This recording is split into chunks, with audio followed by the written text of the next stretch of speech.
गत राज्यसभा निर्वाचन रे कारण नवीन पट्टनायक जो भाव में नवीन पट्टनायक भावुंट बीजेपी प्रति विश्वासघातता करी गला निर्वाचन रे जो कथा कहला विपरीत कथा है लोकसभा नहीं गले इवन विधानसभा ये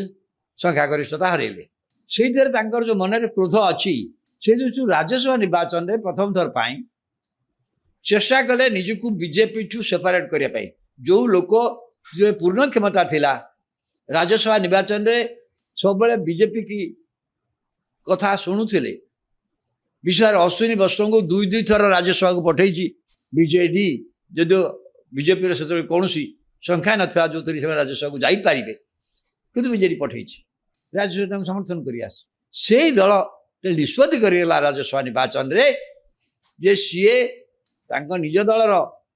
प्रार्थी छड़ा दी जन प्रार्थी छड़ा आउ जड़े कमन कैंडिडेट भाव में दत्तचर होता ना घोषणा करदे। कमन कैंडिडेट अर्थ कौन ना कांग्रेस दल आपको समर्थन कर